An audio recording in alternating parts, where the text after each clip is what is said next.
22 जनवरी को अयोध्या में राम मंदिर का निर्माण होगा। उसको देखते हुए जितने भी अयोध्या में राम मंदिर निर्माण में अलग अलग तरह से तमाम तरह की तैयारी की थी, उन कार सेवकों को निमंत्रण भेजने के साथ ही अलग अलग तरह से योजनाएं बनाई जा रही है। हमारे साथ विश्व हिंदू परिषद के मालवा प्रांत के अधिकारी मौजूद हैं। हम बात करते हैं भाई साहब किस तरह की कार्य योजना, और आप भी एक कार सेवक है, तो क्या आप भी उस दिन 22 जनवरी को वहां पर रहेंगे?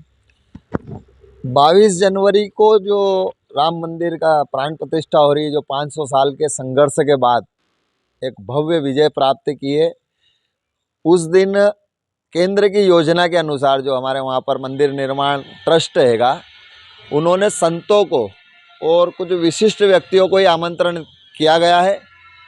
पर इसके साथ ही जो कार सेवकों, जैसा आपने प्रश्न किया, कार सेवकों को आमंत्रित किया गया। कार सेवकों ने जिन्होंने अपना सर्वस्व निछावर करने के भाव से वहाँ कार सेवा की थी, अगर कार सेवा नहीं होती तो आज 22 जनवरी का दिन हमको देखने को नहीं मिलता। तो पहला अधिकार उनका भी बनता है, उन्हें आमंत्रण भी किया गया है, सूची भी बनाई गई है। इंदौर में लगभग 450 कार सेवकों की सूची, उसमें कितने ही कार सेवक बंधु हमारे दिवंगत हो गए हैं, पर उन्हें भी आमंत्रण गया है। एक विशेष ट्रेन द्वारा 5 फरवरी का दिन ट्रस्ट द्वारा तय किया गया है मालवा प्रांत के लिए। पूरे मालवा प्रांत से लगभग 2500 कार्यकर्ता, कुछ कार सेवक, कुछ बड़े दानदाता, कुछ वर्तमान के पदाधिकारी ऐसे और अन्य संघ परिवार संगठन के पदाधिकारियों के माध्यम से प्रत्येक जिले से 75 कार्यकर्ताओं की सूची बनाई गई है। इनको विशेष रूप से 4 तारीख को यह ट्रेन इंदौर से रवाना होगी।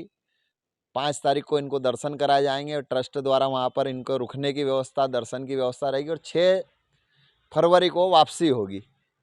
इन सब व्यवस्थाओं को लेकर 22 तारीख का, जैसा आपका प्रश्न है, इसमें संत समाज लगभग 8000 संतों को आमंत्रण गया है। 15 संतों की सेवा में एक कार्यकर्ता, ऐसी व्यवस्था दी गई है। पूरे देश से अलग अलग संत आएंगे, तो अलग अलग प्रांतों से 10-10 कार्यकर्ता अभी हमारे वहाँ जा चुके हैं अयोध्या में।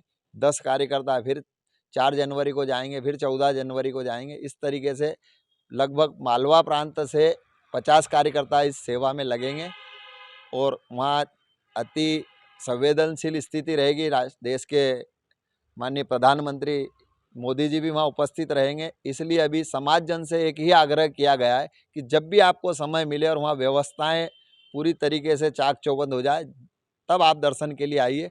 अभी तो जिनको चयनित किया गया है उन्हीं को क्रमशः, और ऐसा पूरे देश में तय हुआ है कि अलग अलग प्रांतों से एक एक दिन तय किए केंद्र ने। मालवा प्रांत को 5 फरवरी का दिन मिला है, उसमें 2500 कार्यकर्ता पूरे प्रांत के एक विशेष रेल द्वारा वहाँ पहुँचेंगे। भाई साहब, इसके अलावा जिस तरह से आपने जानकारी दी कि ट्रेन, स्पेशल ट्रेन 5 जारी हो जाएगी, तो जो कार सेवक है जिनके घर आप निमंत्रण देने जा रहे हैं, उनका क्या कहना है, किस तरह से वो भावुक हो रहे हैं? यह घड़ी बहुत ही भावुकता के साथ साथ अपने आप को गौरवान्वित महसूस करने की घड़ी भी है कि जिस कसम को हमने खाई थी कि लाठी गोली खाएंगे, मंदिर वहीं बनाएंगे, मेरा सौभाग्य है कि मैं बांडों की कार्य सेवा में वहाँ उपस्थित रहा हूँ और पूरा नज़ारा देखा है। उसके पहला भी जो पूरा आंदोलन चला 90 का, 90 का, सब में साक्षी रहा हूँ। तो इससे बड़ा सौभाग्य कि 500 साल तक हमारी कई पीढ़ियों ने संघर्ष किया, 5 लाख सनातनियों ने अपना बलिदान दिया, और आज वह सौभाग्य जो हमने कसम खाई थी वो पूर्ण हो रही है। तो भाव व्यक्त करने के लिए कभी कभी ऐसा लगता है कार सेवकों के पास जाते हैं तो वो शब्द नहीं रहते, बस सिर्फ आंखों में आंसू रहते। आपके परिवार में कुछ कहते हैं कि आज आप उस समय गए थे, आने की उम्मीद नहीं थी, लेकिन आज भव्य राम मंदिर बोल रही है, आपकी बदौलत आप लोग वहाँ गए थे। अब क्या कहना है परिवार का? परिवार ने तो धर्म के काम के लिए जब ही दे दिया था। लगभग मेरी उम्र उस समय 20 साल की थी, 86 में, जब मैं कार्य में लगा था, और आज तक ऐसी लगन लगी कि आज भी मैं विश्व हिंदू परिषद इंदौर विभाग का मंत्री हूँ। हिंदू जगाने का कार्य, और ये राम जी की विशेष कृपा है। राम जी के भाई भरत शत्रुघ्न को भी यह सहयोग नहीं मिला था। जब वनवास में राम जी गए थे तो वो खड़ाऊ पूज रहे थे, पर वानर सेना और वनवासी गिरिवासियों को यह सौभाग्य प्राप्त हुआ था। ऐसा सौभाग्य हमें भी राम काज करने का मिला, तो हमारा पूरा परिवार धन्य है। और परिवार तो आज भी कहता कि राम काज के लिए मैं ही नहीं, मेरा बेटा भी अभी जो बड़ा हो गया, मेरी उम्र, जब उस समय मैं कार सेवक था, जब वो उम्र थी, आज मेरी उम्र का वो है, वो भी राम काज में लगा है। कोई भाविक क्षण उस दिन कार सेवा का जो आपको याद हो, किस तरह का वातावरण था, किस तरह से आप लोग डर रहे थे? डर तो किसी बात का था ही नहीं, क्योंकि हमने 90 की कार सेवा भी देखी थी, और पूरे देश में दंगे फसाद भी हुए थे। 100 शहरों में बड़े कर्फ्यू लगा था जब 90 में मुलायम सिंह ने चुनौती दी थी कि कोई परिंदा भी पर नहीं मार सकता। बाकी हम राम भक्त बजरंगी जिन्होंने कहा था कि लाठी गोली खाएंगे, मंदिर वहीं बनाएंगे और कार सेवा करके दिखाई थी कि इंदौर आज का एक खास महत्व रहा है बाबरी विध्वंस के दौरान। बताया जाता है कि इंदौर के 2 युवक चढ़े थे सबसे पहले और उन्होंने ही गुंबज को, विवादित गुंबज को तोड़ने का प्रयास किया।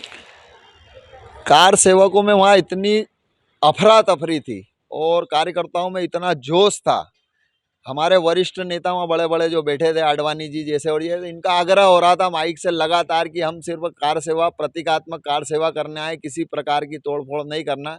लेकिन यहाँ से जो युवा, पूरे देश भर से युवा भेले हुए थे और इंदौर के विशेष रूप से कार्यकर्ताओं में जोश था, तो उन्होंने किसी बात की वो नहीं सुनी और कुछ झाड़ों पे छिप के बैठे थे, कहीं जहाँ से रास्ता मिला।